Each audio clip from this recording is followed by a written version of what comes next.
nome é Maria do Carmo, eu sou arquiteta, todos me conhecem por Cacá, então eu resolvi falar Cacá. Eu sou arquiteta há mais de 40 anos.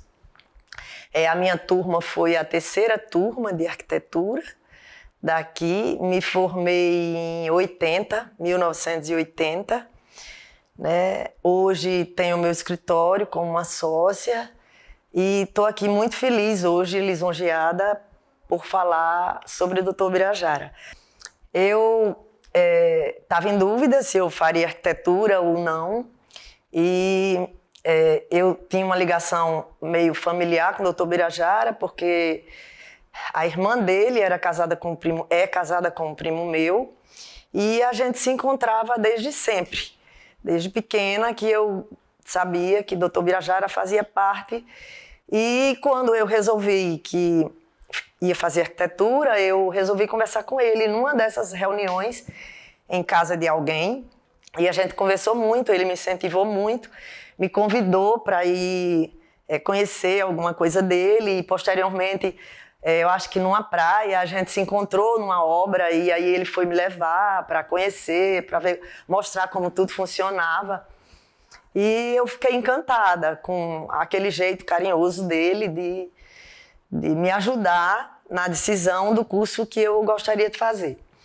Então, em 75 eu fiz o vestibular e passei em arquitetura. E no primeiro semestre de 76, eu estou em casa e recebo o telefonema de Dr. Birajara. Que eu estava me lembrando como era da família, era o telefonema de Ubirajara. Então ele me ligou e eu fiquei me telefonando. Não, eu quero que você venha aqui no escritório a próxima semana. Eu tinha acabado de entrar no curso de arquitetura, estava no primeiro período, e eu fui ao escritório dele, e quando cheguei lá, fiquei meio nervosa, e ele me chamou, me mostrou o escritório todo, passeamos pelo escritório, ele me apresentou aos estagiários, e no final me levou para a sala dele e olhou para mim e disse: quando você quer começar? Quando eu falo nessa história, eu me emociono um pouco, porque foi assim, eu não tinha nada para dar, né, porque eu estava no primeiro semestre de arquitetura, né, e ele me chama, e ser estagiário de Ubirajara Galvão naquela época era tudo que um estudante de arquitetura queria. E eu estava sendo privilegiada de ser convidada no primeiro semestre.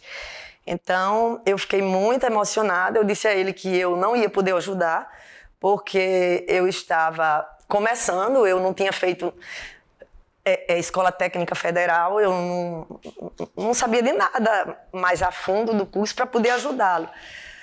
Mas ele fez questão, olhou para mim e fez: iremos aprender juntos.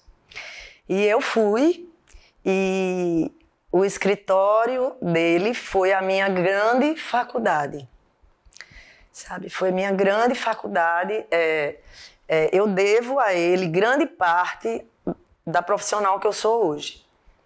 Sabe? A faculdade foi muito importante, mas estar na experiência do dia a dia dele durante quase 6 anos foi assim, o maior prêmio que eu pude receber profissionalmente. Então, é por isso que eu estou aqui, porque eu não tive essa facilidade toda, mas para mim está sendo importante falar, porque ele foi muito importante para mim, entendeu? Além do que, ele era um ser humano ímpar, né? A família dele inteira, né? Ele levava para o escritório a família, então era uma escola familiar, né? Dona Marlene participava, os filhos, então, e nós nos tornamos assim uma família ali dentro, né? Apesar de alguns saírem, outros entrarem, mas era sempre com aquela ideia de aconchego, de ensino, de família. Meu nome é Simone Galvão, sou a segunda filha de Ubirajara Galvão, e a gente está aqui para conversar um pouco sobre ele, a história dele, a vida dele enquanto pai arquiteto, pai artista. E estamos aqui, eu e minha irmã, representando nossos irmãos, André e Janine. E eu me chamo Ariane Galvão, e estou aqui também para colaborar. Eu sou Ilzene Pereira, arquiteta e urbanista. Tenho completo 40 anos de carreira esse ano. Tive o grande prazer de estagiar com o Dr. Birajara Galvão. Esse estágio foi muito importante para a minha formação. E sempre que eu tive a oportunidade, falei para ele do meu carinho, da minha gratidão e o quanto esse estágio tinha sido importante para mim.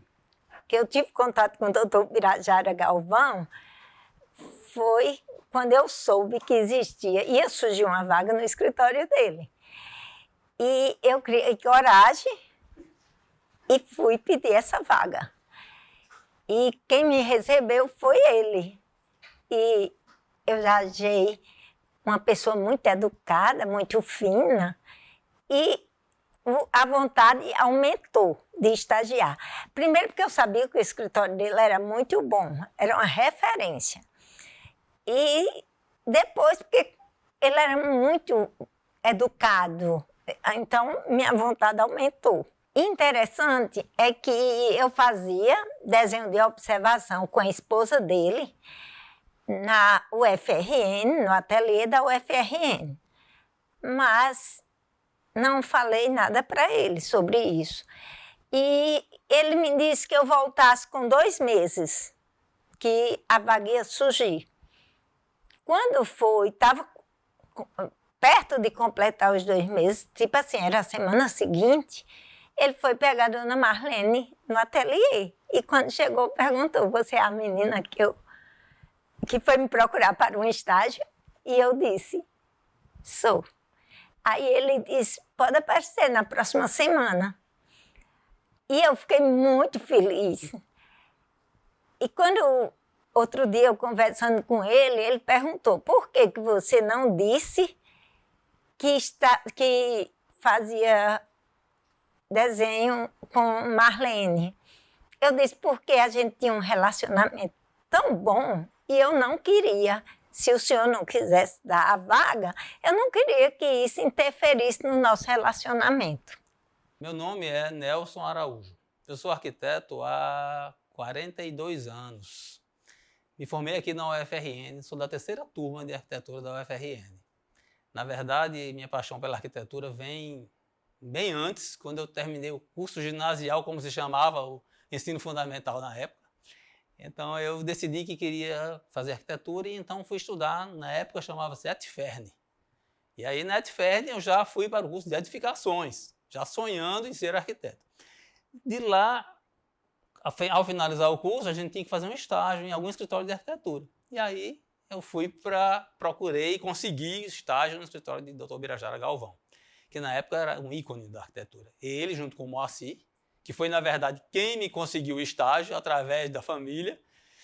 Eu fui estagiar lá na empresa, e através do Dr. Moacir, como eu falei, e o Dr. Birajara já estava lá, né? Os dois eram sócios desde 1970. Eu entrei lá em 1975. E nesse período, de 75 a 79 que eu fiquei lá, que foi praticamente o tempo que eu estava na faculdade, que eu fiz faculdade de 76 a 80, foi um tempo em que eu, assim, amadureci muito, aprendi muito e eu sou muito grato a este escritório de arquitetura onde eu trabalhei por, assim, grande parte do que eu faço hoje na minha profissão. Porque, realmente, a gente estava no começo da faculdade de arquitetura e assim, trabalhar num espaço que tinha muita experiência, com profissionais consagrados, foi para mim de grande valia. Então, eu ainda hoje sou muito grato aos dois, ao Dr. Birajara e ao Dr. Moacir, por tudo que eu pude aproveitar lá e pela vida que a gente levava lá de companheirismo, de camaradagem com todos os colegas e com eles. Dr. Birajara nasceu no dia 28 de outubro de 1935. Ele nasceu em Currais Novos, aqui no Rio Grande do Norte. Eram 5 irmãos, eram 3 homens e 2 mulheres. E ele fez a primeira parte dos seus estudos lá em Currais Novos. Mas desde então ele já demonstrava a sua tendência artística, né? Então ele participava das encenações no colégio, das procissões, sabe? Então ele era muito envolvido com isso. E o Dr. Birajara é um contador de história, viu? Ele entrava às vezes na sala de desenho e passava horas conversando com a gente, falando sobre a vida dele anterior. E ele falava que ele já desde sempre desenhava. E os pais muito rígidos, o pai fazendeiro, né? A mãe também rígida, então ele disse que desenhava escondido. E teve um dia que a mãe pegou esses desenhos e rasgou. Rasgou e ele disse que ficou muito sentido com isso. E o avô foi quem intercedeu junto aos pais, pedindo para que permitisse, porque era um dom que o neto tinha e assim ele conseguiu continuar os seus desenhos em casa. Logo em seguida, logo depois, ele veio para Natal e estudou no Marista e em seguida para Recife, onde ele estudou no Salesiano do Sagrado Coração de Jesus. Em Recife, ele foi fazer o científico e ele se envolveu muito com o teatro. Ele amava o teatro, ele gostava muito. E no científico ele já descobriu que existia um curso que tinha tudo a ver com o que ele gostava, que era arquitetura e urbanismo. Ao final do curso, ele resolveu se matricular na Escola de Belas Artes de Pernambuco e fazer arquitetura. E o pai dele passou um ano sem saber, escondido. Já pensou? Escondido do pai fazer arquitetura. Aí, depois de um ano, o pai descobriu, não gostou, mas não tinha jeito, porque, obviamente, todos sabemos que a vocação dele era essa mesmo, né? E aí ele foi e desenvolveu muito bem a arquitetura.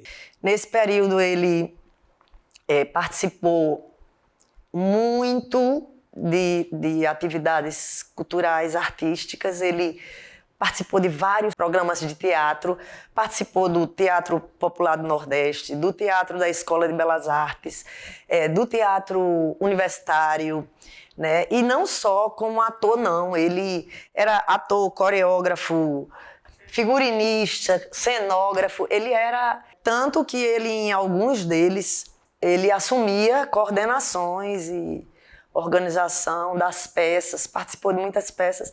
Foi nessa época que ele conheceu Dona Marlene, né? Fez muitas peças com Dona Marlene. Os dois participaram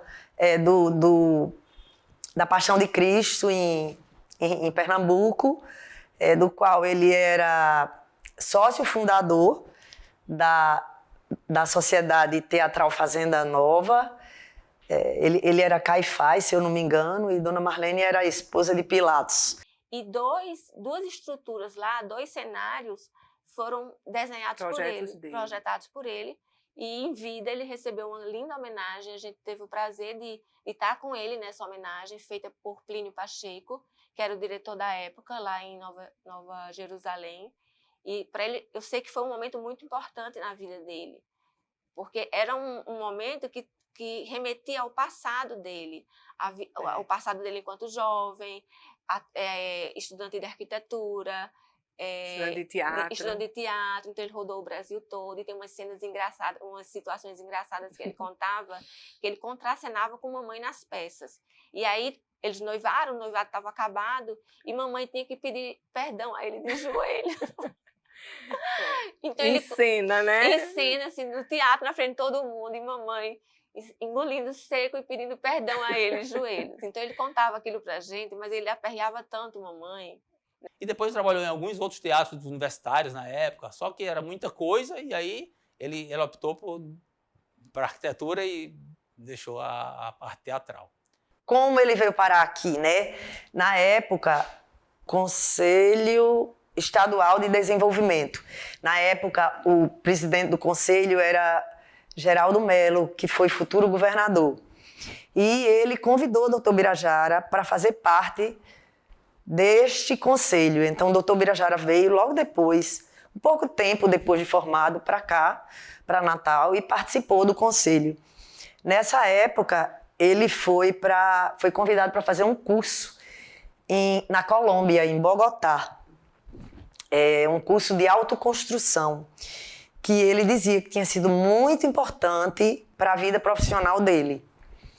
Então, aí depois desse conselho, ele foi convidado a participar da Fundap, eu acho que é isso, Fundação de Habitação Popular, que teve a oportunidade de construir o projeto da Cidade da Esperança. Cidade da Esperança, e ele disse que o curso em Bogotá tinha sido extremamente importante para a elaboração desse projeto da Cidade da Esperança. Fez outros conjuntos também, as casas do Ipaz, que são casas mais interessantes, ali às vezes a gente não sabe nem onde é, mas ali do lado do viaduto do Arena das Dunas, do lado da BR de quem vai em direção sul, do lado esquerdo.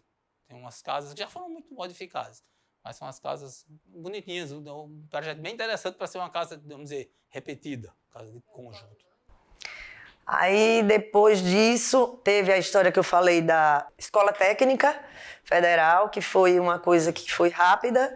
Depois ele foi contratado pela universidade. Nos anos 80, ele foi contratado pela UFRN para ser o arquiteto-chefe do ETA, Escritório Técnico Administrativo da UFRN. E lá ele fez vários projetos, inúmeros, né? Várias edificações. Ele fez escola de música, TV universitária, Centro de Ciências Humanas, Letras e Artes, que é o Xixila. Fez o Centro de Convivência, o Centro de Psicologia, o Centro de Meteorologia. Fez o monumento na entrada do campus, que é um monumento feito em concreto para receber a Sagrada Família. E essa Sagrada Família foi feita por um artista de Tracunhaém. E ele fez também a arquitetura de interiores da reitoria. Só que, paralelo a isso, durante todo esse tempo, ele teve uma vida profissional brilhante. Tem centenas que eu acho que se a gente for ficar falando de cada um, é uma quantidade de projeto enorme. E projetos aqui no interior do estado todo, Ceará, Pernambuco, Paraíba, Manaus. Então, ele fez projeto para vários estados brasileiros e os trabalhos dele eram muito bonitos. O doutor Birajara teve vários projetos em vários segmentos. Ele atuou em órgãos públicos, hotel, motel, clubes, clínicas, hospitais, lojas, residência, conjunto residencial, condomínio e conjuntos habitacionais, entre outros. Ele era brilhante enquanto arquiteto, né? E ele fez uma experiência na Escola Técnica, fez o concurso e ficou um tempo trabalhando como professor da Escola Técnica. Mas não foi uma coisa que o motivou. Então ele saiu logo. Mas dentro do escritório, ele era um professor. Ele tinha a sala dele, mas ele ficava horas na sala de desenho. Ele sentava na prancheta de cada um, ia ensinar, ia o que a gente devia fazer, o que a gente não devia fazer, dava liberdade. Ele às vezes ele dizia mais ou menos o que era que ele queria e pedia para que a gente desenvolvesse. Deu uma sugestão e a gente faria e no outro dia a gente apresentava a ele qualquer coisa. Ele estimulava, incentivava, chegava no outro dia ele, parabéns, arquiteta Cacá. Então aquilo ali, para uma quase adolescente que estava começando um curso, era uma coisa. Então a vivência dentro do escritório era muito boa. Era de muito aprendizado, muito. Inclusive, tinham pessoas que já estavam lá há muito mais tempo, que nos serviam também de coordenadores, né? E isso foi muito importante para a formação de cada um de nós, de cada um dos estagiários dele. Ele e toda a equipe dele. Eu entrei bem estagiária, mas chegou a minha fase de arquiteto colaborador, porque eu me formei e ainda fiquei lá um tempinho. O meu primeiro serviço foi um detalhamento de esquadrias. O doutor Birajara explicava detalhadamente. E ainda ia numa porta, numa janela, para mostrar para a gente o que acontecia na vida real e o que era representado em papel. Nesse tempo, diferentemente de hoje, que tudo é no computador, a gente trabalhava em pranchetas, com réguas paralelas e esquadros. A gente passava o desenho para o papel fosco, com lápis grafite, e depois, posteriormente, a gente passava para o papel vegetal, com tinta nanquim. Quando a gente terminava o papel fosco, o desenvolvimento que era feito em papel fosco, o doutor Birajara corrigia todo o projeto. Esse momento a gente ficava do lado dele e era um momento que ele dava uma verdadeira aula para a gente. Ele explicava a importância do traço, a importância de usarmos a norma e a importância da ética profissional. Era uma grande aula. Quando o trabalho já estava todo pronto, mas por algum motivo precisava ser feita alguma correção, a gente precisava raspar com gilete. Mais uma vez, diferentemente de hoje, que tudo é feito no computador e rapidamente se apaga. Então, às vezes ele envolvia a equipe toda, dependendo da pressa, da urgência. Aí um grupo ia raspando e a gente raspava cuidadosamente para não enrugar o papel, para não rasurar. E às vezes, uns ficavam passando já para o papel fosco, outros para o nanquim.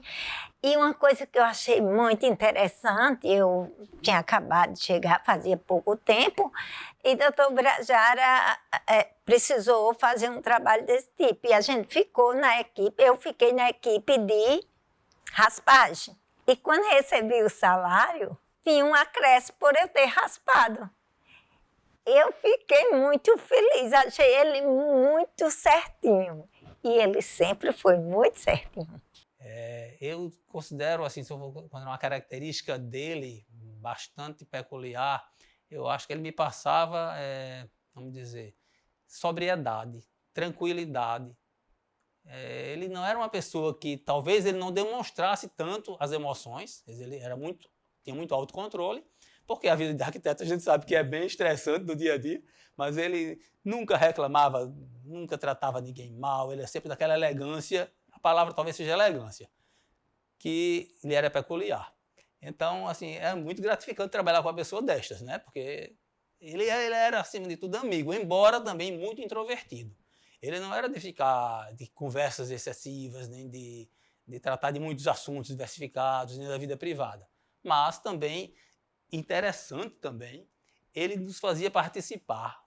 Eu estou falando, todos os colegas do escritório, os estagiários, da vida privada em alguns pontos, por exemplo, dos aniversários das filhas dele, casamentos, outros eventos desse tipo, que eles nos chamavam, nos convidavam. Quer dizer, que não eram simples empregados, mas sim amigos também da família. Isso era, até a gente se tocava, por ser para nós uma pessoa tão importante e que nos trazia para junto. Então, nesse ponto, eu acho que é uma pessoa muito boa de conviver. E foi um grande mestre, porque o estilo de trabalho dele era bem detalhista, muito cuidadoso, respeitava muito normas e projetos complementares. Então, tudo isso foi incutindo na cabeça da gente, de como a gente deveria processar a arquitetura e trabalhar com a arquitetura.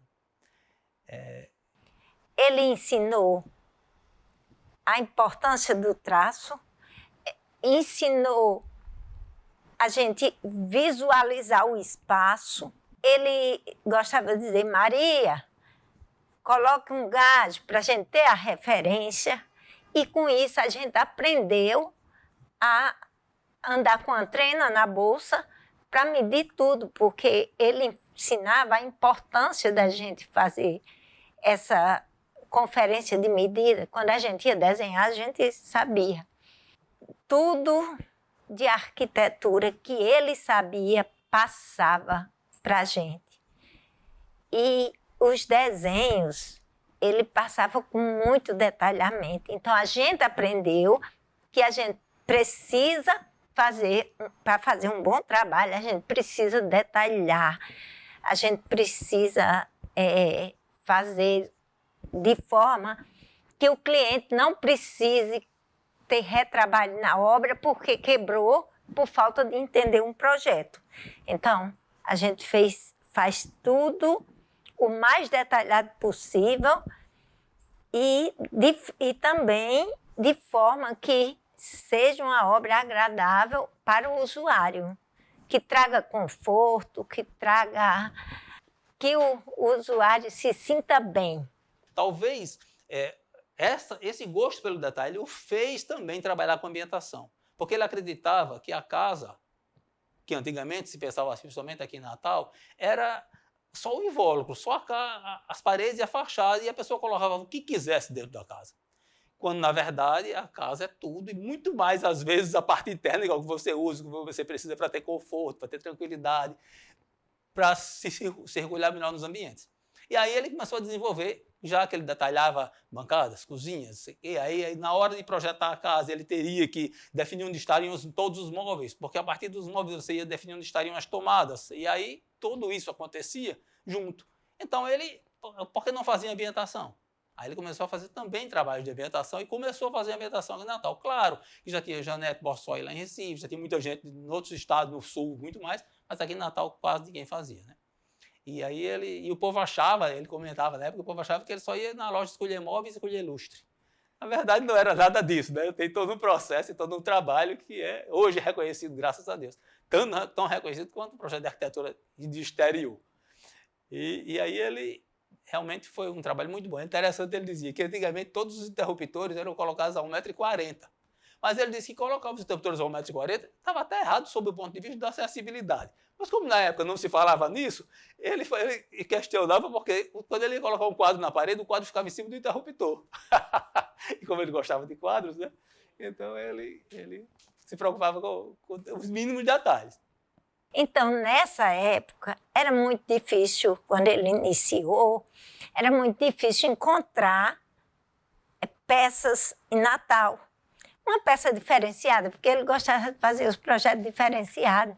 Ele gostava de fazer um projeto que tivesse identidade. Então, ele viajava para São Paulo para adquirir essas peças.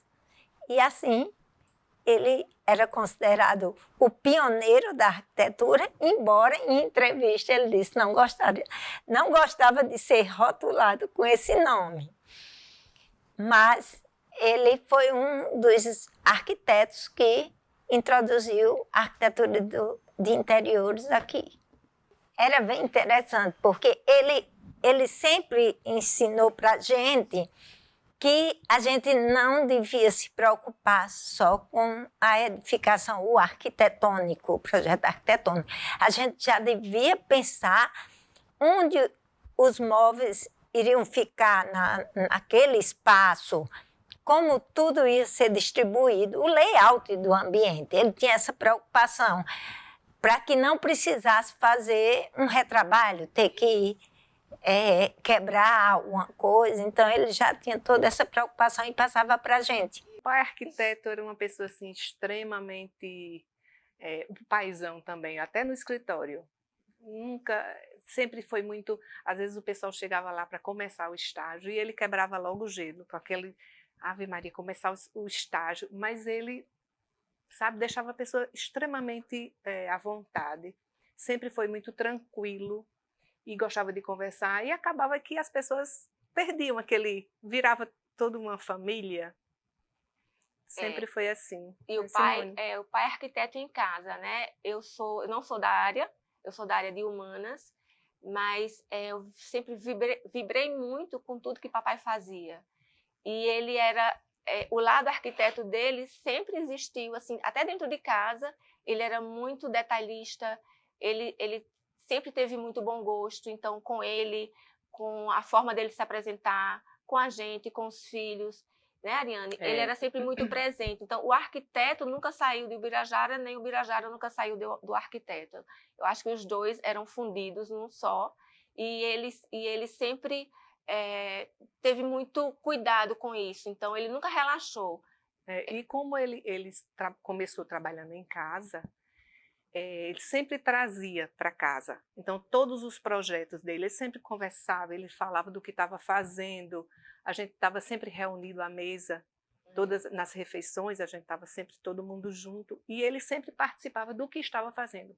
E sempre vibrava muito com aquele projeto. Então, se você me perguntar qual o projeto especial dele, não, era o projeto do momento, entendeu? E o interessante é que ele fazia questão da gente saber quem eram os clientes dele. Era.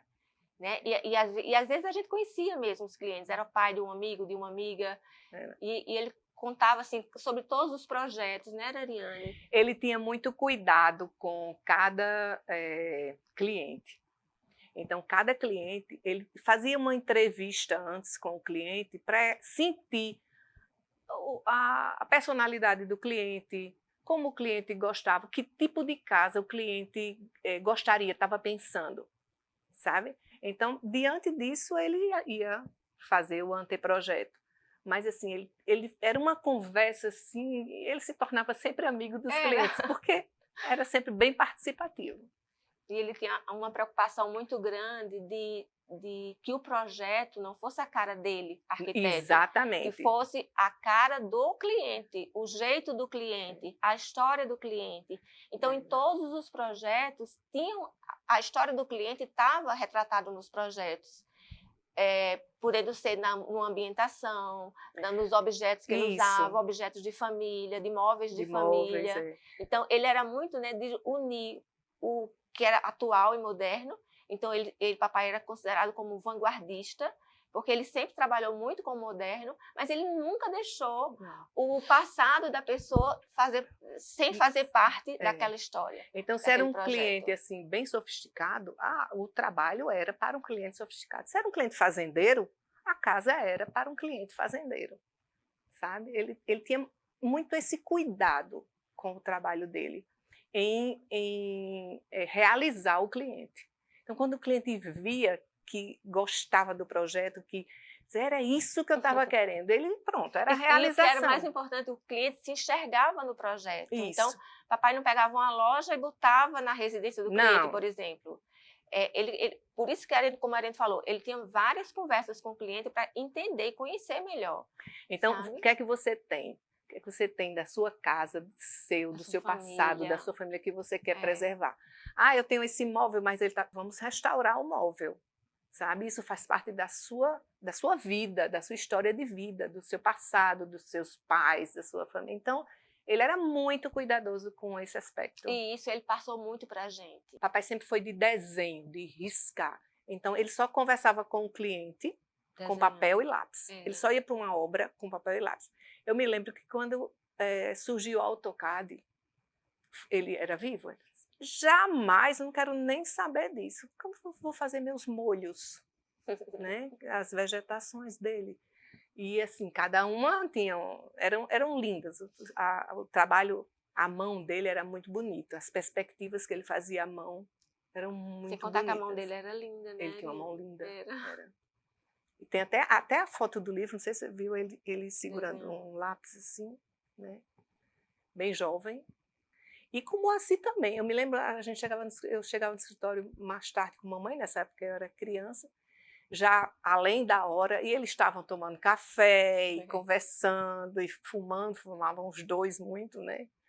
Foram e as gargalhadas. Grandes amigos. O doutor Ubirajara fez parceria com o doutor Moacir Gomes de 1970 a 1979. Os dois fizeram diversos projetos, entre eles o Centro Administrativo, o Conjunto Potilândia, o conjunto Ponta Negra.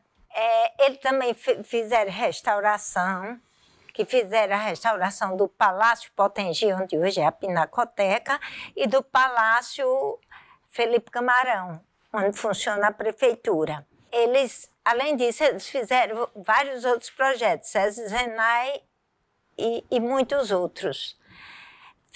A COSERN também, a sede da COSERN foi dele, a sede da UEM Arquitetura foi dele. Quando eu entrei na UEM Arquitetura, eles já eram sócios. E era uma sociedade linda, porque eles, ao meu ver, eles eram extremamente diferentes e se complementavam de uma forma que o que faltava num, o outro tinha. Eles tinham uma harmonia de projeto que era lindo de se ver, sabe? Então, assim, eu acho que foram anos, para nós que vivenciamos, privilegiados, porque eram duas feras, dois artistas, poetas, atores, né, e arquitetos brilhantes. Então, foi muito bonito. Saíram muitos projetos grandes, importantes para o Estado e para fora do Estado, sabe? E desafios, né? Porque ambos eram muito criativos, cada um em sua área, né? E o resultado foi realmente muito bom. Dr. Moacir ficou muito tempo no Sul, realmente. Eu me lembro que ele falava muito que o regionalismo de Dr. Birajara era muito importante para ele, né? E assim, Dr. Birajara foi uma simbiose. Eu acho que a relação deles foi muito simbiótica, sabe? Eu acho que foi muito bonita aquela sociedade, muito bonita. E eles fizeram muitas coisas juntos, muitas coisas juntas. Tem um projeto que ninguém fala porque ele não foi executado. E, para mim, foi um dos projetos mais bonitos desenvolvidos lá no escritório, por ambos. Eles participaram de uma licitação da Estação Rodoviária de Natal. Passaram 6 meses estudando, desenvolvendo, conversando com pessoas sobre sistema viário.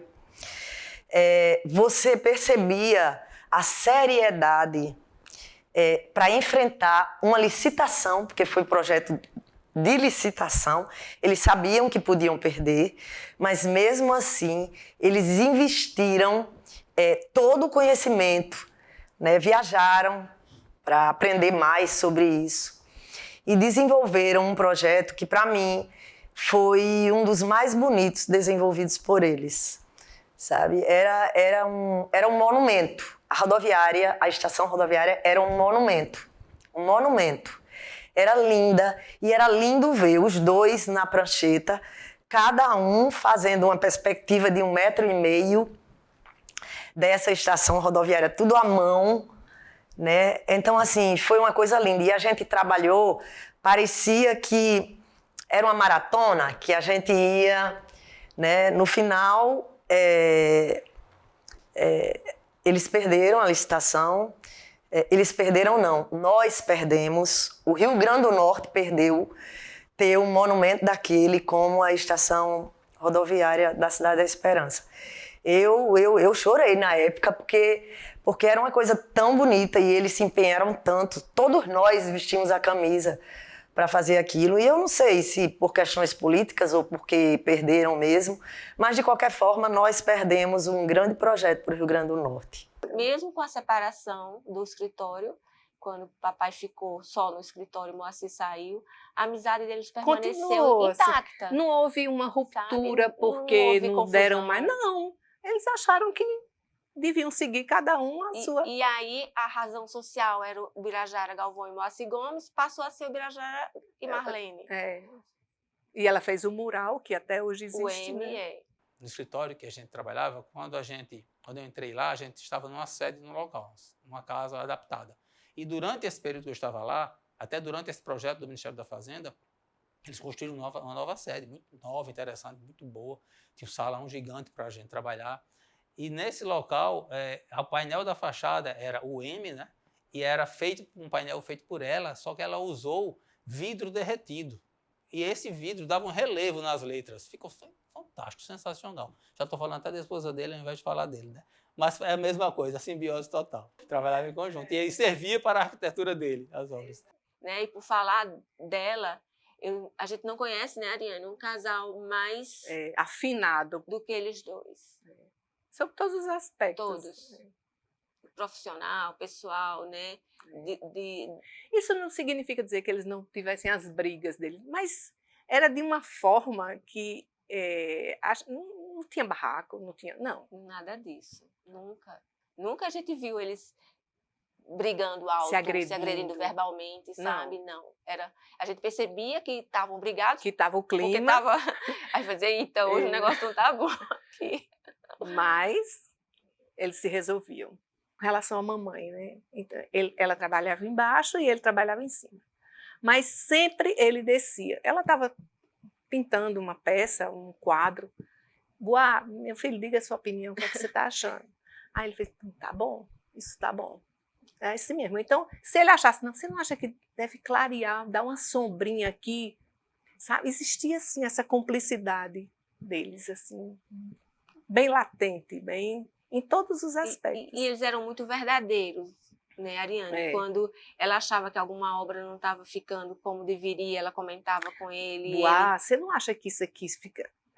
Sabe? É mesmo, minha velha, você tem razão, né? Ele chamava ela assim, né, Ariane? Era. Quando eu cheguei na UEM, já era UEM Empreendimentos Limitada. O Birajara e Marlene. Dona Marlene, assim como o doutor Birajara, eram pessoas finíssimas. E ao chegar na UEM, eu senti que a UEM era dividida em 2 espaços. A parte térrea, que era onde funcionava o ateliê de Dona Marlene, e a loja dela. E a parte superior, o escritório do doutor Birajara, a sala dele, a sala de reuniões e a sala dos estagiários. Essa sala era uma grande sala, com várias pranchetas, umas 10 a 12 pranchetas. E assim tem outras obras dele muito interessantes. Por exemplo, o prédio da Coserne é um prédio assim que eu só fui descobrir há pouco tempo que era projeto dele e sempre fui muito apaixonado por aquela obra. Em toda a volumetria dele, porque ele tem uma parte muito baixa e um plano pesado baixo e tem uma caixa que se eleva bem alta, que se destaca na paisagem. É aquele formato de caixa que a gente sabe que é uma coisa que está voltando muito agora, que ele usou na época. E para trabalhar a parte de esquadrias, ele usou aquele colorido, aquele jogo de cores, de tom sobre tom de laranja, amarelo, que deu um efeito muito legal na fachada. Eu adoro aquele prédio. Prédio que depois de tanto tempo ainda me marca. Outras obras de Ubirajara que também me marcam são, por exemplo, o Complexo do SESI Senai, ali na Bogoveia, que é uma obra muito grande, muito complexa também, porque aqui funciona oficinas, funciona escola também, funciona área social, área de clínicas, tem ginásio de esportes. É um projeto grande e complexo e que foi muito bem resolvido, na minha opinião. Tem, assim, um projeto do novo Hotel Ladeira do Sol, que hoje não é mais hotel, hoje é uma secretaria da prefeitura, se não me engano, mas, assim, não pela fachada específica do hotel, mas pela forma como ele resolveu em planos escalonados, já que o terreno naquele local não permitia muita coisa, em vista do plano diretor, para não tirar a visibilidade de quem estava na encosta da Pinto Martins. Então ele precisou trabalhar um projeto muito complexo, e às vezes a gente nem vê depois de pronto, nem dá valor ao projeto, saber as razões pelas quais aquelas soluções foram adotadas no projeto, né? E foram soluções muito interessantes. Tem um outro hotel dele também na Via Costeira, o Hotel Porto do Mar, também é um hotel grande, interessante também, que já é numa situação diferente, na Via Costeira, embora tenha a situação do gabarito, os terrenos são muito grandes, muito espaçosos. Tem o centro administrativo, não sei se já tinha falado, mas também é um projeto que aí passa por aquele plano urbanístico. Eles eram muito chateados, ele e Moacir, porque acham que foi muito desfigurado o projeto. Mas assim, alguma coisa ainda sobra da ideia original, né? Tem uns brisas interessantes em forma de curva, umas aberturas circulares, também tem o formato de caixa, fechando o prédio.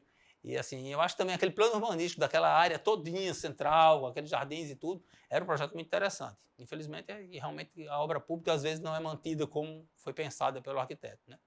A não ser que fosse uma coisa tombada, que é difícil. Eles têm prédios de apartamentos também, tem alguns prédios de apartamentos bem interessantes, que ele trabalhava assim com painéis artísticos na fachada, acho que vinha aquela veia de querer pintar, né? E ele fazia o trabalho com cerâmica na fachada. A própria Escola de Música do UFRN também tem painéis de cerâmica na fachada, que é dele, exatamente. A Escola de Música é uma obra linda, eu acho. Ela conseguiu soltar uma parte do chão e deixou o prédio meio suspenso e dá uma leveza danada na arquitetura. Ele fez muitos projetos também para a Caixa Econômica, mas eu não tenho assim referência. Tem um prédio que eu acho muito interessante, que é a Caixa Econômica do Alecrim, que eu também não sabia que era projeto dele, e que eu passava na frente e achava muito interessante a volumetria de concreto que tinha na fachada, e de quem será esse projeto? E descobri que é dele o projeto, Caixa Econômica do Alecrim. Era perto do Banco do Brasil, era depois do Banco do Brasil, na verdade, já em direção à base naval. Ele fez muitos projetos para a Marinha, muitos, inclusive uma capelinha que tem no Distrito Naval, lá no Alecrim. Muito interessante a capelinha, tem um painel gigantesco pintado por Dona Marlene, porque Dona Marlene, a esposa dele, ela também era artista, e trabalhava com pintura em cerâmica. E ela fazia painéis em azulejo na época. E esses painéis ela pintava, tinha um forno gigantesco, e isso, para queimar, né, a pintura, e era levado para a obra, e era montado na obra o painel, azulejo por azulejo. Né? E tem esse painel lindíssimo nessa capelinha lá da base naval. Os projetos do Dr. Ubirajara tinham um traço modernista. Eles marcam a paisagem urbana. Ele gostava muito de usar concreto, balanço. Ele se preocupava com o bem-estar do usuário. Então, ele fazia uns projetos que tivessem funcionalidade, ventilação, iluminação. Ele gostava de usar perrolado porque, além de fazer a ventilação cruzada, ele trazia o verde para dentro do ambiente. E ele usava também muita madeira, pedra. Os projetos dele eram muito agradáveis. E isso também foi dito em entrevista por pessoa que teve a oportunidade de morar em edificações feitas por ele. Então, era assim, um trabalho muito bem elaborado e que ele tinha uma preocupação de pensar em tudo. Eu gostaria de comentar uma obra do Dr. Ubirajara, que é o Neves.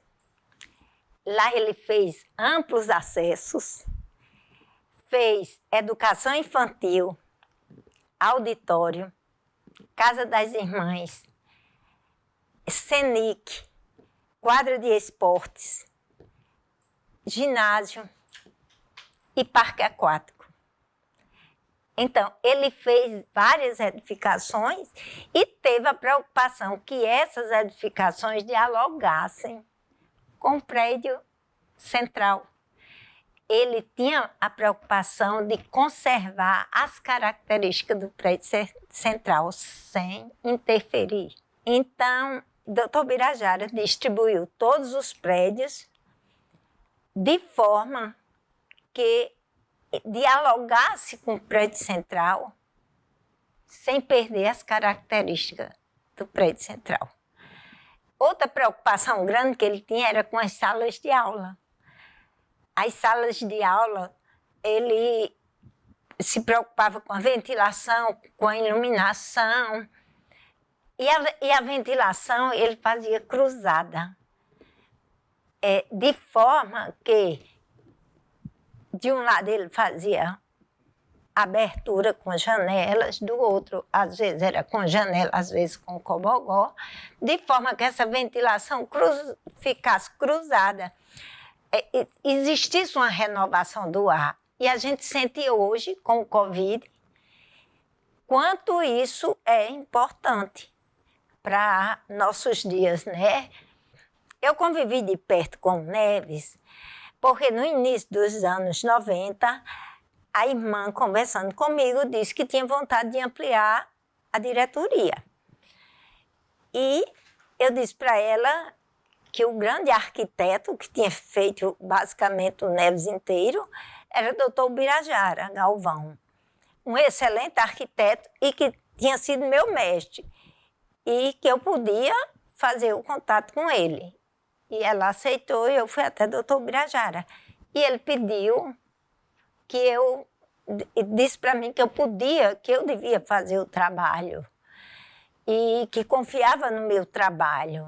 E, a partir daí, eu comecei a atuar no Neves e passei a ter muito zelo com as edificações dele e com o prédio central. Tem uma casa assim que era muito marcante também para mim, que era uma casa que hoje faz parte desse Hotel Arituba aqui, está muito desfigurado e tudo. Era a casa de Dr. Nelson Rocha, da Guararapes. Era do outro lado da rua do hotel, praticamente, mas que o hotel comprou e integrou. E era uma casa que tinha uma fachada muito diferente, muito ousada. Ele fez uma cobertura em laje, mas com formato assim, como se fosse uma grande telha, e laje impermeabilizada, que na época não era uma coisa fácil. E você entrando na sala era sensacional, um pé direito alto, era uma casa icônica, muito linda. Outro trabalho dele que eu gostaria de comentar é o centro de velório. Quando ele foi fazer o centro de velório, ele fez as capelas e na capela central ele fez um grande vitral. E esse vitral precisou ser feito em São Paulo. E tinha uma hora do dia que o sol incidia e imprimia o colorido no espaço. E logo que o centro de velório foi inaugurado, eu conversando com ele, ele me disse: Eusene, nunca faça um centro de velório. Eu achava que eu ia inaugurar esse centro de velório. E aí ele olhou para o meu marido e disse: Canindé, não deixe o Eusene fazer centro de velório. Eu disse: mas doutor Ubirajara, eu acabei de fazer uns túmulos e nem por isso morri. E ele morreu de rir. Eu lembro que aí a gente tem um projeto assim bem emblemático. Para mim foi mais emblemático porque como eu estava começando, eu estava no primeiro ano de faculdade e chegou um projeto muito grande da sede dos órgãos fazendários de São Luís do Maranhão para fazer lá no escritório, na UEM Arquitetura, ele e o doutor Moacir. E era um projeto complexo, era um projeto que era coordenado, eles coordenavam uma equipe de muito profissionais, uma equipe interdisciplinar, com todos os projetos, que hoje é normal, mas na época não era tanto. Com instalações, estrutura, ar-condicionado, programação visual, proteção de descargas atmosféricas, lógica, tudo era encaixado em ambientação, em paisagismo. E, todas as áreas estavam ali. E aí eles tinham que coordenar tudo isso. E para mim era muito interessante, porque eu estava vendo um projeto completo, assim, foi quase um curso de arquitetura em 1 ano, porque foi um projeto demorado. E é um projeto assim importante porque é um projeto muito grandioso para a época. Não existia internet, não existia nada disso. Então eles usavam um tipo de telex para enviar os projetos. Todos os parceiros eram de lá. Então assim foi um desafio muito grande para os dois, sabe? Mostra o poder deles na área, sabe? E era um projeto, era muito trabalho, e era tudo desenhado da mão, e o prédio tinha uma forma em Y, que dificultava mais ainda o desenho, e aí a gente trabalhava muito tempo, eram mais de 10 pessoas, e ele contratou até uma arquiteta colaboradora nova, porque na época não se trabalhava com arquiteto do escritório, era os 2 arquitetos e todos os outros estagiários. Só que ele contratou uma arquiteta que controlava os estagiários para poder fazer a ponte entre a gente. E a gente trabalhava assim, muitas vezes até meia-noite lá para poder conseguir vencer os prazos que a gente teria que entregar esse trabalho, né? E foi um trabalho sensacional, assim, eu fiquei, assim, foi muito interessante. E aí eu lembro que no projeto de ambientação, eu me lembro ele desenhando o sofá curvo. O sofá, em planta, ele tinha forma de S, e ele desenhou o sofá em vários gomos, né, que fazia esse S, e ele detalhou todo na caneta nanquim, no papel vegetal, com todas as curvas, de uma forma perfeita. Eu fiquei extasiado com aquilo ali, né? Na verdade, eu adorava desenho também, e ele me fascinou muito com isso daí. E assim, essa área dele de trabalhar o detalhe, porque a gente só pode, eu acredito que a gente só pode projetar bem se você entender como vai ficar o alisar, como vai ficar o encaixe daquela peça, daquela estrutura, daquela esquadria ou daquela cobertura na arquitetura. Você não pode dizer que aquilo vai ser assim sem você dizer como vai ser. E isso passa pelo detalhe da arquitetura, que é a responsabilidade muito grande nossa, do arquiteto. E muitas vezes a gente, por ser mal remunerado, muitas vezes, ou por não saber, ou por não ter o conhecimento, a gente não representa da forma correta, deixa isso para ser resolvido durante a obra, aí isso causa erros, retrabalho, dúvidas. Se você é solicitado é muito mais na obra tirar dúvidas do que se você tivesse informado tudo no seu projeto. Isso eu aprendi lá. A gente tem que detalhar no escritório. E aí você vai na obra explicar ou ver alguma intercorrência, alguma coisa que não deu certo. Mas, enfim, essa parte dele, esse lado detalhista, foi uma das coisas assim, que mais me marcou. E, assim, ele passear também por vários estilos, porque eu acho que ele conseguia trabalhar obras bem clean, obras mais arrojadas, obras mais pé no chão, de uma forma muito simples. No meu entender, todos os projetos eram motivo de orgulho para o doutor Birajara, porque ele fazia todos com muito amor, com muita dedicação, se empenhava em todos os projetos. Agora, eu conversando com ele, certa vez, ele me falou sobre a Casa Modernista, que fez em 1961. Que ele fez ainda estudante, ali na esquina da Hermes da Fonseca com a Jundiaí, onde era Adroaldo Tapetes. Porque era uma arquitetura ousada, moderna para a época. Na época em que tudo era aquele colonial, clássico, ele fez essa residência que era bem moderna, arrojada, né, com linhas retas. E ele tinha muito carinho por essa casa. E, coincidentemente, ela foi demolida agora, né? E eu me lembrei, quando eu passei por lá e eu vi a residência demolida, ele falou que a gente, independente de ser essa casa, porque ele não sabia o que ia acontecer, mas quando ele falava em manutenção da nossa cultura arquitetônica e tudo, ele dizia que a gente tinha que ter muito cuidado em preservar tudo isso, porque senão a nossa história da arquitetura iria ser sobre ruínas. Para aqui a frase. Como ele dizia, é importante preservar e respeitar a memória arquitetônica, pois sem ela o nosso futuro ficará restrito às histórias sobre ruínas.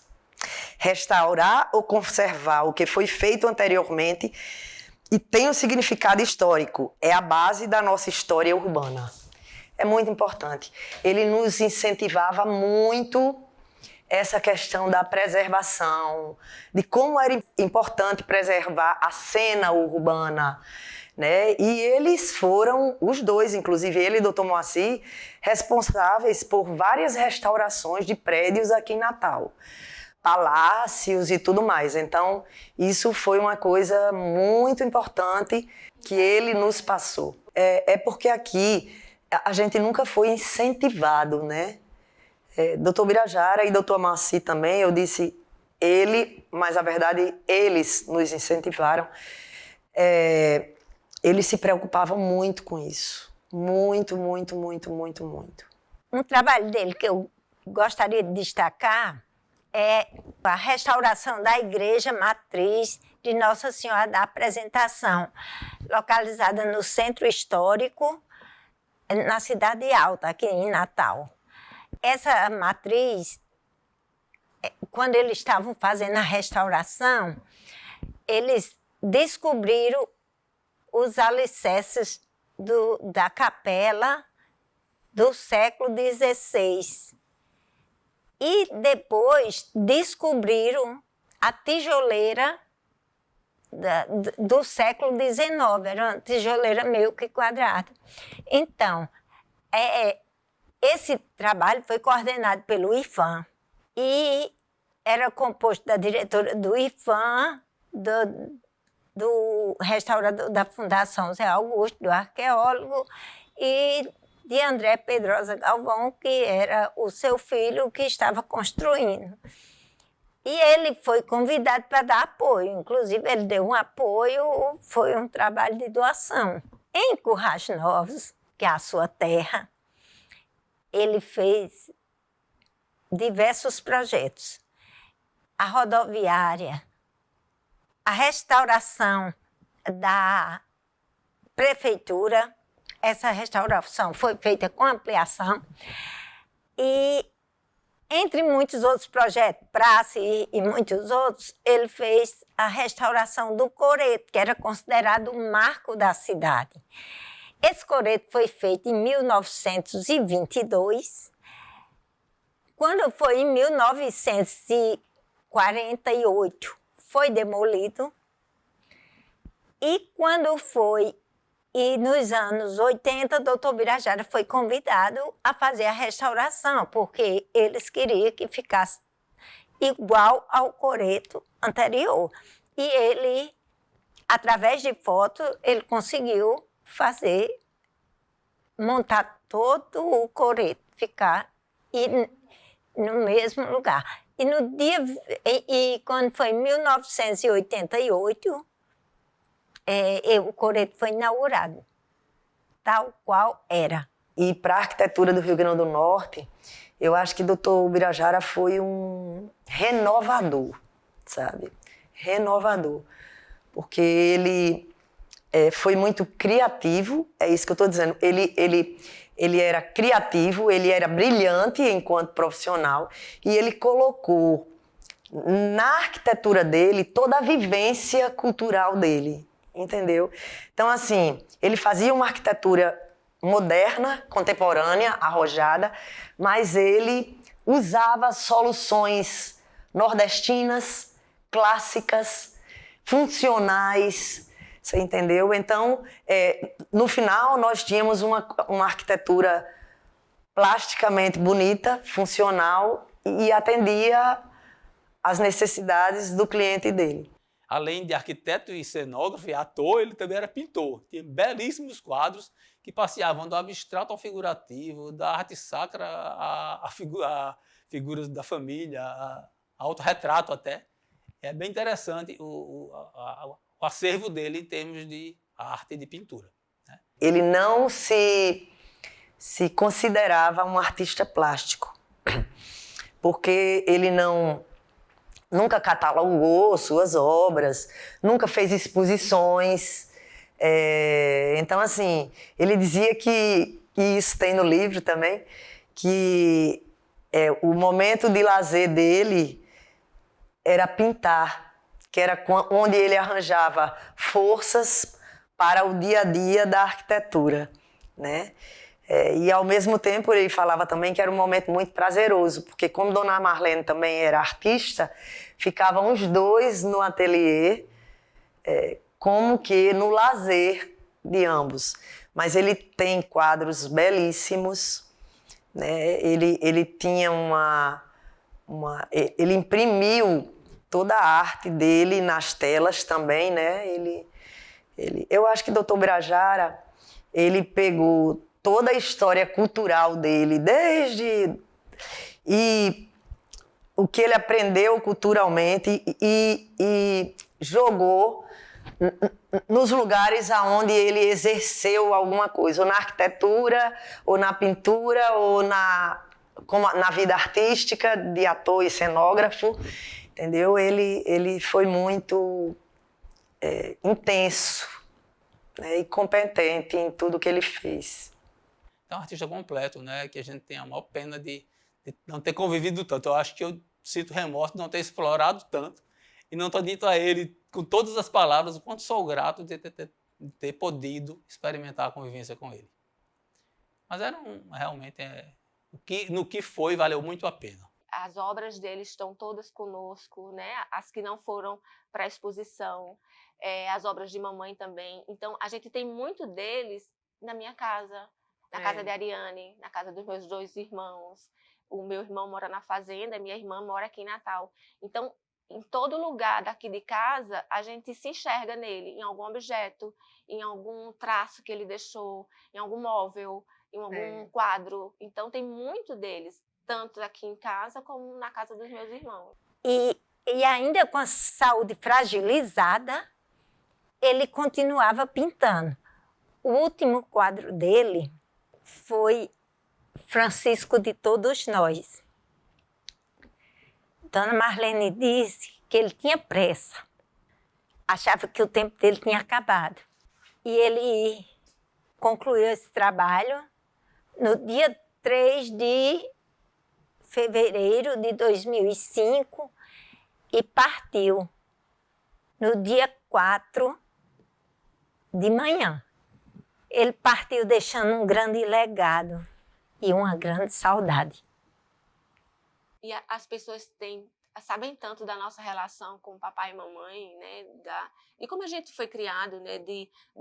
Da relação tão forte da gente com eles. Tem uma situação interessante no meu trabalho. Como eles são considerados artistas, pintores da terra, mamãe fez a exposição de papai e alguns anos depois ela fez a própria exposição dela. Um belo dia eu chego para trabalhar na minha sala, a diretoria colocou um quadro de papai e um quadro de mamãe na minha sala.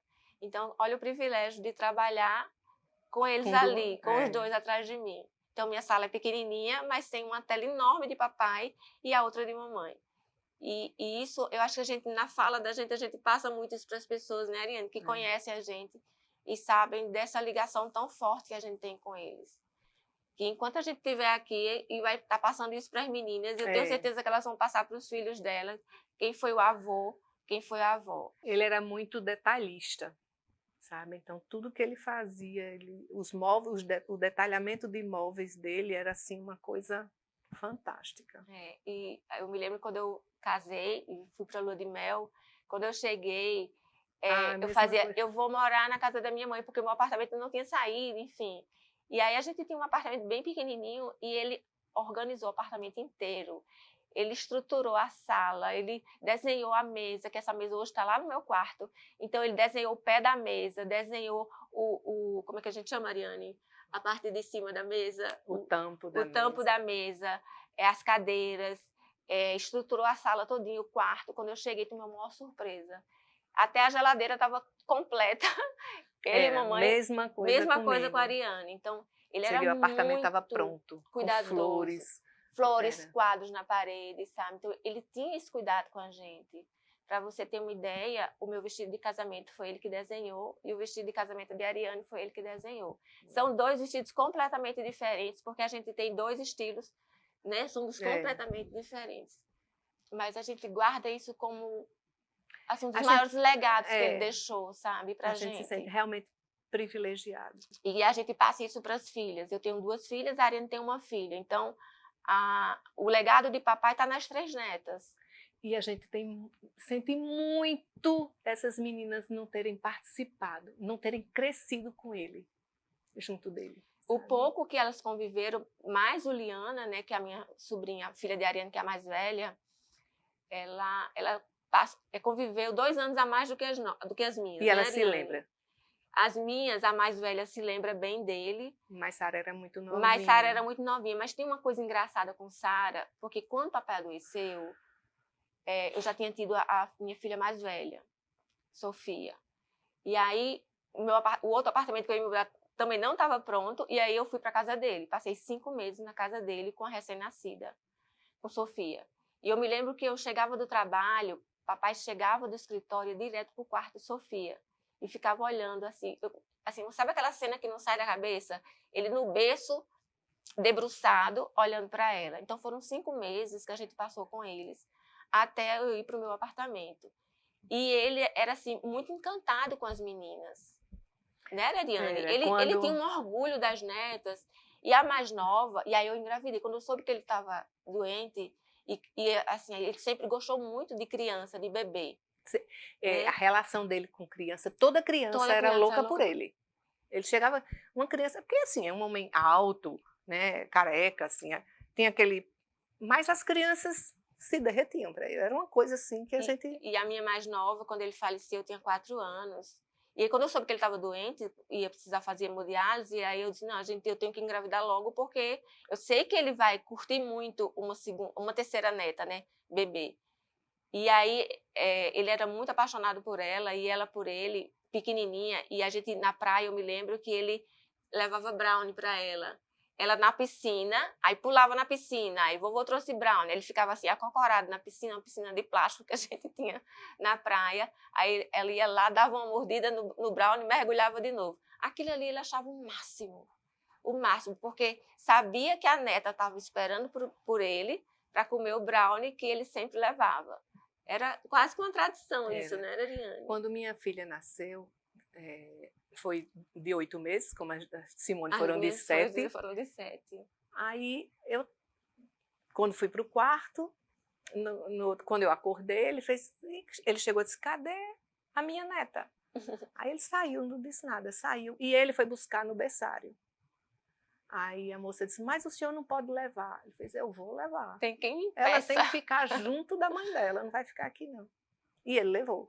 Aí subiu pela escada para não ir pelo elevador, por conta de contaminação. Mas quando a gente veio, chega o papai com minha filha no braço. E papai, ele gostava muito de celebrar os momentos. Era. Então, de comemorar as datas. Eu me lembro que os nossos natais Ave Maria. eram lá em casa.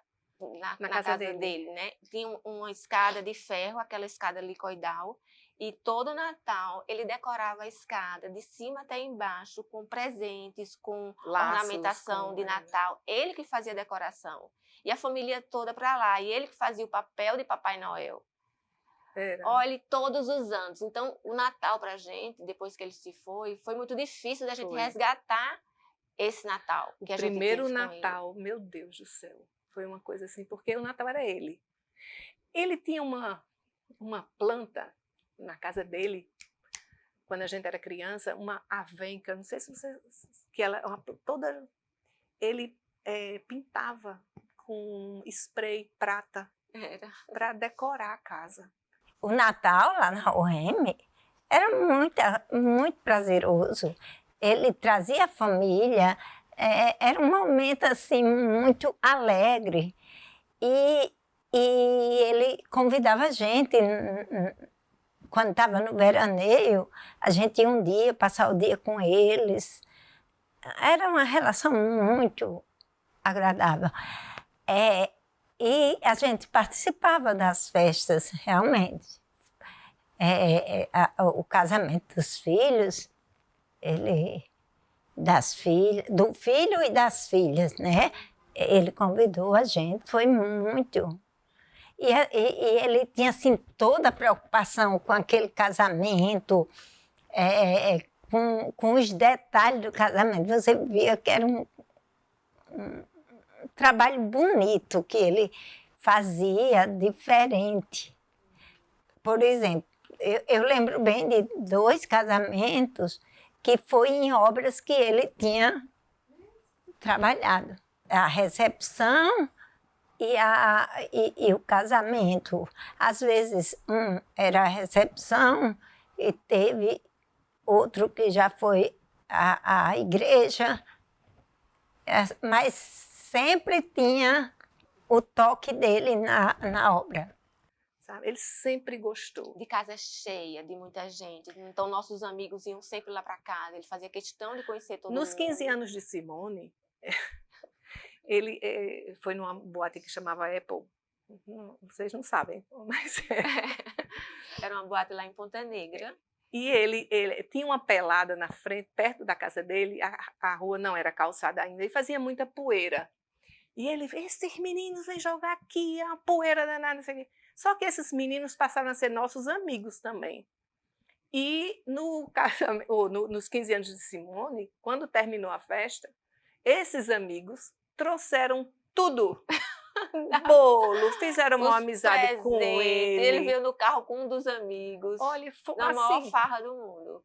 Olha, lembra quem são os seus amigos? Eu me lembro que a gente mocinha, né, éramos 6 mocinhas, nós 2, mais 2 primas, mais 2 primas. A gente veraneava juntos e os meninos iam fazer serenata pra gente. Ave Maria.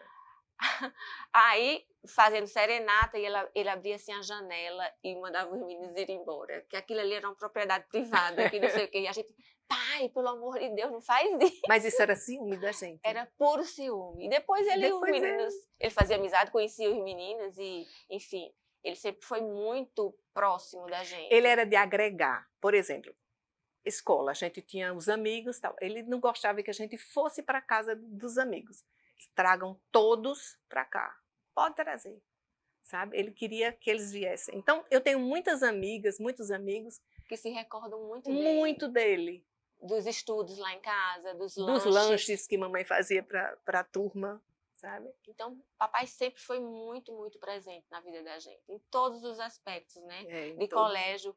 Eu me lembro de São João, tem um São João que a gente foi, ele caracterizava a gente. Era. Definia a roupa que a gente ia. Ele eu me lembro que fazia uma maquiagem, eu usava o cabelo bem curtinho. Ele desenhou um coração na minha boca e botou uma flor bem grande. Então, eu me lembro, eu era pequena, criança, mas eu chamava tanta atenção, né? Por causa daquela flor enorme na cabeça e um coração desenhado na boca.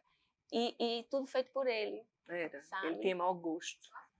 E, assim, papai foi meu herói, assim. Nosso tudo. herói nesse mundo. Eu acho que o único defeito que ele tinha era de fumar. Era o único defeito, para mim, pelo menos. E foi muito difícil, porque quando ele adoeceu do rim, ele teve que parar de fumar assim. Né? E a gente combatia muito isso. Eu me lembro de uma situação lá no escritório. O fundo do escritório dava para o fundo da casa de um colega meu de trabalho. E papai, fazendo hemodiálise, voltou a fumar. Esporadicamente. Aí ele ia para uma janela, que essa janela dava para o fundo dessa casa do meu colega, fumando. Aí meu colega me disse, eu vi seu pai lá fumando, um homem tão elegante, não sei o quê. Mas comentou, assim, ele não sabia que o papai tinha parado de fumar. E eu resolvi falar isso na hora da mesa. Mas ele ficou muito bravo, porque eu meio que deletei. Dedurei ele na frente da família toda, né? E ele ficou muito chateado. E ele ficou com a cara mexendo, né? Porque ele não podia negar. Na época eu já era noiva, e aí meu noivo, Militão, dava cigarro escondido para papai. Tem uma amiga que essa semana, Rejane, estava falando que, me lembro tanto do Dr. Birajara. Rejane, um cigarrinho. E eles saíam e iam fumar, sabe?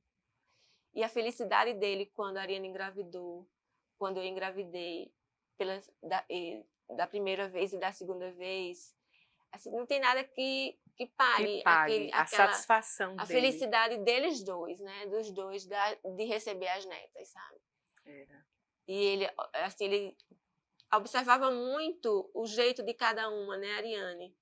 E o jeito de Uli era mais centrada, muito inteligente, Sofia voltada para a dança, então ele achava o máximo a forma como Sofia parava os pés. Essa menina é muito elegante, olha o porte de Sofia. E a mais nova, ele achava ela o máximo, que ela era meio cheinha, e era do Brownie, que ele levava Brownie para ela. Então, cada uma, ele amou muito as meninas, e amou eu não vou dizer que ele amou da mesma forma as três, amou as três com a mesma intensidade, mas cada uma do seu jeito. Sabe? Então, ele foi muito presente. O pouco tempo que ele teve com elas, ele foi assim, aquele avôzão. A gente não podia falar com as meninas alto na frente dele, né? Aqui vocês não brigam com as meninas, vão brigar na casa de vocês. Aqui não. E aqui elas fazem o que quiser. Então, assim, quando a gente chegava com elas pequenininha de braço, venha cá, minha filha, me dê. Então, assim, café, quem apresentou café à minha filha foi ele. De colherinha. Tá? Experimenta, olha como é bom, isso é café. Se você estiver aqui na casa de vovô, você pode pedir que o que você quiser eu lhe dou. Então, assim, ele estragava as netas nesse sentido, nesse bom sentido. Nesse bom sentido. E elas têm muitas lembranças dele, as duas mais velhas, né? Hoje elas estão com 27 e 24 anos, a mais nova está com 22 anos. Mas a gente, assim, o tempo todo a gente fala muito nele e mamãe, para que elas tenham muito orgulho do que ele foi, né? Do legado que ele construiu, do profissional que ele foi, dos trabalhos que ele realizou. Então, elas participam muito. E da pessoa. Do ser humano que ele foi. quando a gente se mudou, esse apartamento não tinha nada, né? E aí a gente devagarinho começou a fazer as coisas e eu sempre quis fazer um bar. Meu marido gosta muito. E aí ele me deu o projeto. Tá aqui, minha filha, seu bar. Pouco tempo antes dele falecer. Oi. Aí eu peguei o projeto e escondi, porque eu não queria ver o projeto. Eu escondi que eu não queria saber do projeto. Muito tempo depois, eu acho que uns vários anos depois que ele faleceu, é que eu tive coragem de montar o bar. Então, esse foi, acho que o último projeto que ele fez. E um detalhe, mamãe fez aquela placa. Bar do Buá. E aquilo é vidro em cima de cerâmica. É o mesmo detalhe e as mesmas cores do projeto lá do escritório, do mural do escritório. Azul e verde e vidro. E está lá intacto. No ano de 2009, nós fomos convidados para participar da mostra da Oficina Interiores e fizemos uma homenagem ao Dr. Ubirajara. A gente fez um espaço falando do arquiteto, dos projetos arquitetônicos dele e dos projetos de arquitetura de interiores. E no outro espaço, a gente fez referente ao artista plástico. Foi uma mostra muito gratificante, porque a gente sentiu que Dona Marlene ficou muito satisfeita. E a família também, ela foi prestigiar com os filhos. Doutor Moacir também esteve presente. Doutor Ronald Góes falou que não estava mais, porque ia ser padrinho de casamento, mas mandou uma mensagem muito linda para ela. Fabrício de Paula Leitão esteve presente. E, assim, outra coisa que eu fiquei muito feliz foi que o escritório basicamente todo compareceu, os ex-estagiários, e todos muito felizes pela homenagem e porque era muito merecido. O doutor Ubirajara, todo mundo tinha muito carinho por ele. E depois, em outro contato meu com Dona Marlene, lá na UEM, ela me presenteou com essa caneta que, quando eu olho, parece que estou vendo ele com ela, ele escrevendo com ela. Também me presenteou essa cadeira, que era onde os estagiários sentavam, e eu sentei nela. Então, isso me deixou muito feliz. Eu fiquei muito feliz de Dona Marlene ter registrado as obras dele nesse livro. Trajetória. Ubirajara Galvão, Trajetória. Ela registrou e tem muitas obras dele que a gente pode conhecer através do livro. E uma coisa, eu acho que é de uma importância tão grande esse trabalho que vocês estão fazendo, porque esse trabalho não se perde, né? Então, assim, se alguém precisa, um dia quiser, eu soube que tem um arquiteto aqui, tá lá o trabalho. E eu me lembro quando a mamãe fez o livro, algumas universidades fora do estado pediram o livro para estudar a obra dele, né? Aquela pessoa que inovou, que foi o desbravador aqui no estado com relação à ambientação, principalmente. E a própria forma da arquitetura dele, que era diferenciada, né? Até hoje, você passa assim, onde tem um projeto dele, você sabe. Eu sei que essa casa foi o papai que fez. Doutor Ubirajara foi muito importante na minha vida.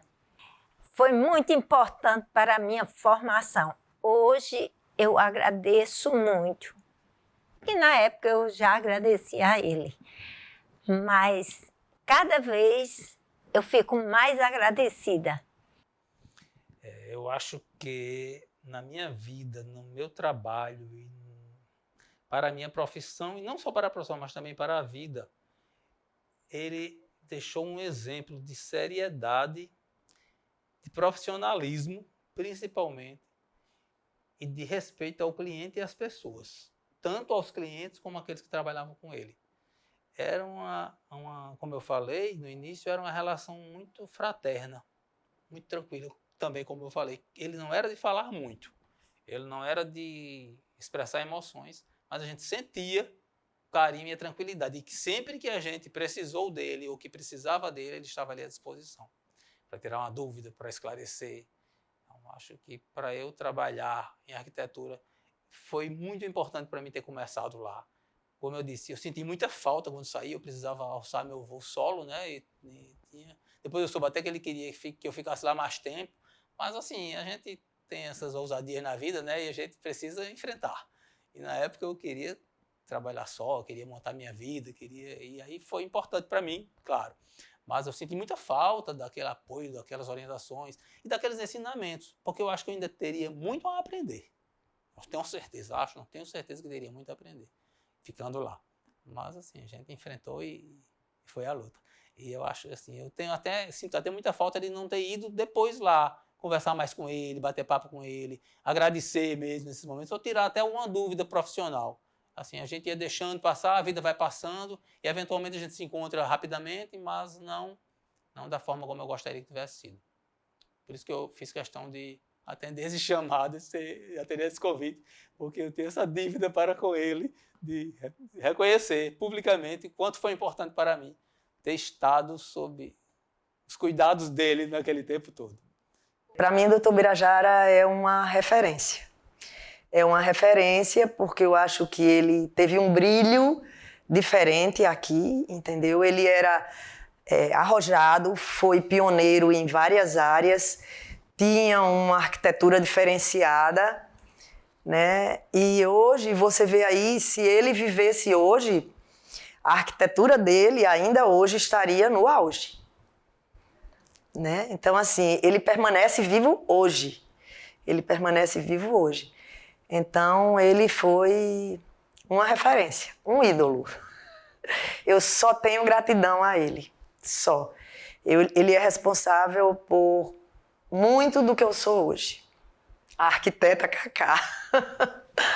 Eu tinha uma dívida com o Dr. Birajara de falar um pouco que fosse sobre o tanto que ele foi para mim. Agora, extremamente responsável, ético, sabe? Uma alma pura. O Dr. Birajara tinha uma alma pura. Agora, e gestos brilhantes. Na arquitetura, no teatro, na pintura. Quando a mamãe faleceu, faz um ano agora, fez um ano, semana passada. Ela queria que as cinzas dela fossem cremadas junto com os restos dele, que ele foi sepultado, né? E assim a gente fez. A gente fez. Só que teve uma situação tão interessante, o padre Charles, na missa de 7º dia de mamãe, ele veio conversar com a gente e ele perguntou, o que vocês vão fazer lá com o jazido? Aí a gente ficou meio sem saber, fez, olha, eu acho que vocês têm que sepultar parte das cinzas do seu pai, parte das cinzas da sua mãe, porque eles fazem parte da história do Estado.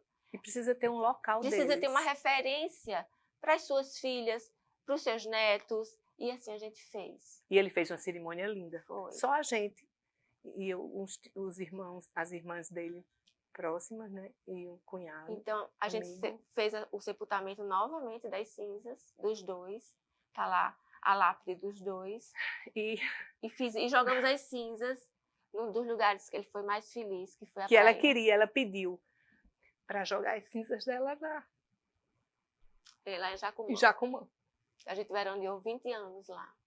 E ela dizia que foi o lugar que ela foi mais feliz com ele. E a gente fez. Fomos nós 4 e as netas. E os maridos. E fizemos como ela queria. Foi. De frente para casa, que era a casa da gente.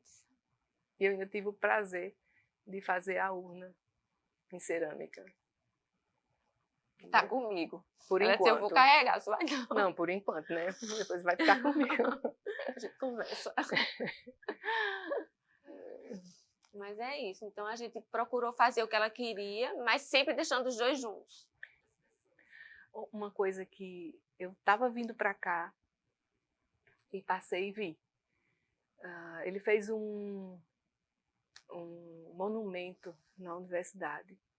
Aí eu passei, o monumento está quase coberto, está sujo, não está, sabe, tão bonito. Ele criou uma forma, mandou fazer em Tracunhaí umas imagens para aquele local.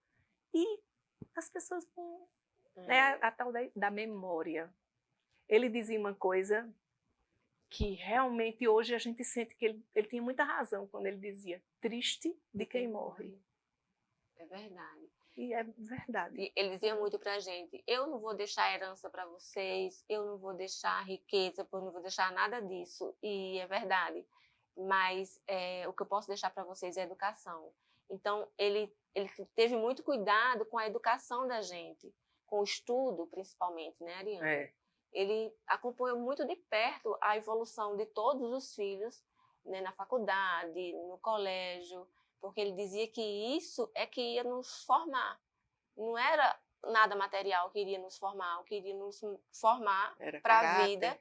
E é isso que a gente tenta hoje passar para as nossas filhas, né? Hoje não, desde que elas nasceram, são os ensinamentos. Quantas vezes eu falo com elas: seu avô dizia dessa forma, sua avó agia assim, eu aprendi isso com seu avô, aprendi com sua avó. E elas internalizam isso muito bem, né, Ariane? Porque tem eles como referência, graças a Deus. Né? Meu pai é o pai, foi o pai, o grande pai, a grande pessoa, assim, um exemplo que a gente sabe que não vai encontrar, uma referência que você não tem noção. Quando a gente tá, eu tenho certeza, Simone também, os meninos, quando a gente tem uma coisa para resolver, meu Deus, como é que papai resolveria isso? Pensaria isso? E ele ajuda. A minha fala seria: meu pai, meu herói. Como eu escrevi no livro, meu pai, meu herói.